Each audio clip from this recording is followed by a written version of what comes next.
Hey, I'd like to welcome you to another episode of Mission Matters. My name is Adam Torres, and if you'd like to apply to be a guest on the show, just head on over to missionmatters.com and click on Be Our Guest to Apply.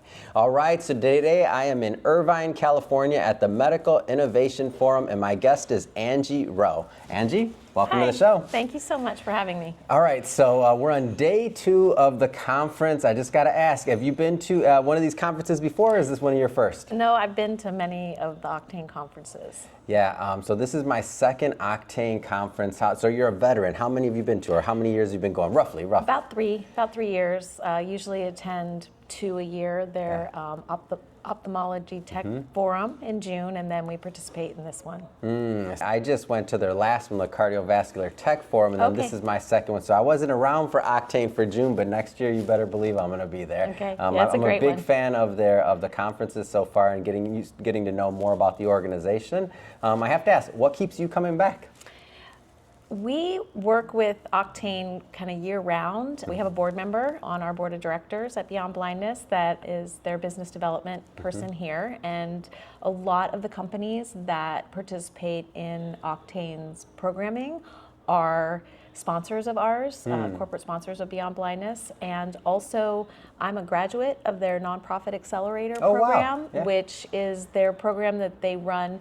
They have it both for like kind of VC companies that are in early stage startup and want to get funding for whatever they're trying to launch. Yeah. So they were doing that for a long time with these early stage companies, and they took that platform and they applied it to the nonprofit sector. Wow. And they allowed nonprofits to apply. There's about 5 or 6 people in each cohort, and we go through the same kind of program that they put their early stage companies through, and we learn how to do our value proposition, we look at our competitive landscape, we come up with a market analysis, and we really hone our pitch. And one of the really cool things about the program is I'm going to be pitching today at the end of the day at 4:30 in their community impact segment with 3 other nonprofits that have graduated from their Nonprofit Accelerator. So amazing. Very exciting. And you are, Angie, you're the first person that I've interviewed from that went through the Nonprofit Accelerator. So maybe just talk a little bit more about it, because I'm just curious. It's sure, yeah, it's a fantastic program. I can't thank Octane enough for allowing me the opportunity. I was actually a participant kind of early on when they had just gotten started. I was in the spring of 2021 cohort with 4 other nonprofits. We were kind of their COVID class, kind of coming out of COVID. So we did everything online, but they have a great group of mentors that we work with, Linda DeMario, Paul Seismic, and a few other people. And then they have subject matter experts from the community that are both in the not-for-profit and for-profit space. And they give us they give us a pitch deck and they say, you need to do this for your organization. Well, a lot of times as a nonprofit, you don't, I always say that a nonprofit is a 501c3 is your tax status, and we're really the only business entity that uses their tax status to define who they are. Nonprofits are a business, right? And I have a profit and loss statement and a balance sheet, and I have metrics and deliverables. I have to raise so much money through contracts with state and federal and local agencies and school districts, and then I also have to do philanthropic fundraising and come up with money to pay my staff, provide services for all the kids that we see. So it's just that our profits go back into programs and serving more people with special needs, right? So to like get yourself in that mindset, I've always been that way. That was what my training was in the nonprofit space, is that you're a business and I have to perform. So my profession has been kind of going into nonprofits that are in these difficult places and maybe are struggling financially and kind of turn them around. And this is the 3rd time that I've kind of had the opportunity to do this. But I got to take Beyond Blindness through their Nonprofit Accelerator. And so they give us this pitch deck and they basically say, okay, in a week you need to come back with this. And it's like 14 pages, and it's like a full-on masterclass in looking for VC funding, like a private company would do, but this is really to pitch to funders on innovative ideas that we have at our nonprofit. So I basically cleared my calendar for a week and sat in a room, one of my extra bedrooms in my house because my kids are grown, and My husband kept coming and checking in on me. Are you okay? Just like diving into the process and really coming up with that deck. And then we present it to the people at Octane and they tear it apart. And we go back to the drawing board again. And we continue through that iterative process over a couple months while they bring in subject matter experts. And then at the end, we actually present to a panel of people that judge us and rank us across all performance sectors, how we do on strategic planning, how was our pitch, what did our market analysis look like, is it something that, was it compelling enough to receive funding, all those things. And you get this big detailed statistical analysis of how you performed, and they benchmark you against all the other nonprofits that have participated in the program, and then they present it to you, and then they present it to your board.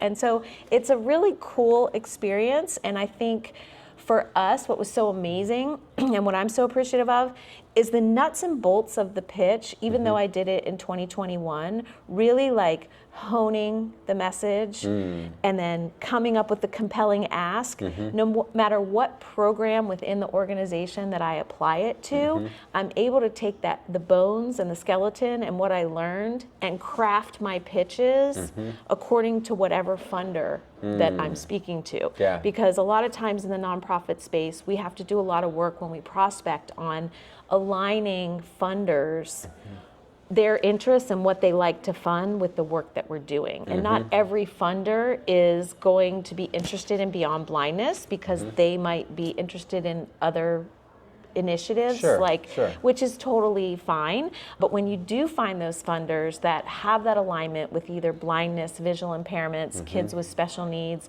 children that are at risk populations, families that need support that are with kids with disabilities, when you find those niche kind of funders and you have 5 minutes to talk to them, you better be on it, get it and get it fast and get it out quickly. And I think a lot of times in the nonprofit space, we do a disservice in that and so really that program was so helpful for myself and a couple staff members that I took through it with me to like get to your point, get it there fast, make it compelling, and use lots of pictures instead of words, on the slides, a lot of those little things that you don't think about. So it's a great experience, and they've been very supportive since. So I've been involved in a lot of their programs now. They have a women's leadership group. I'm participating in their board readiness program to hopefully get, at some point get placed on a board that I can serve on, in the for-profit sector. Yeah. So it's just it was a really cool opportunity to expose me to things that a lot of times nonprofits aren't exposed to. Amazing. Angie, final question here. If somebody wants to learn more about Beyond Blindness, maybe tell a little bit more about the organization and how people can follow up and how they can learn more. Sure. And follow social media or anywhere else you'd like to send them. Yeah, our website is www.beyondblindness.org. We're a nonprofit that serves children who are blind and visually impaired. We hope to let them reach their full potential. We have a comprehensive journey of care, we call it. We believe in supporting the whole child. So we're kind of a one-stop shop, which is really unique. We provide educational services. We have classrooms on site from 0 to 5, and then we stay with that child through their elementary, high school, and keep working with them in their public schools. But we also have a full clinic because most children need one-to-one services for physical therapy, occupational therapy, speech therapy. We have a free vision clinic. So everything outside of their medical doctor work, appointments, they can do all on site at Beyond Blindness. And that's really a unique thing for a family to be able to come to a one-stop shop and also have a counseling department and a social worker, and we work with siblings, and we include siblings in all the programming and have the support for the whole family. Wow. So we're located in Santa Ana, and we've been around for over 60 years providing these services, and we serve about 500 kids and about 1,000 of their family members a year, and just really proud of the work we do here in Greater Orange County. But we are on social media we are Beyond Blindness OC on Facebook. We are at Beyond Blindness on Instagram, and we are also Beyond Blindness on LinkedIn. Amazing. And Yes. for everybody watching at home, just so you know, we'll put the links to the website and all that good stuff on the show notes so that you can just click on the links and head right on over. And speaking of the audience, if this is your first time with Mission Matters and you haven't done it yet, make sure you hit that subscribe or follow button. This is a daily show. Each and every day we're bringing you new entrepreneurs, new executives, new ideas, and hopefully new inspiration to help carry you along in your journey as well. So again, hit that subscribe or follow button. And Angie, thank you so much for coming on. It's been so much fun. Thanks for having me.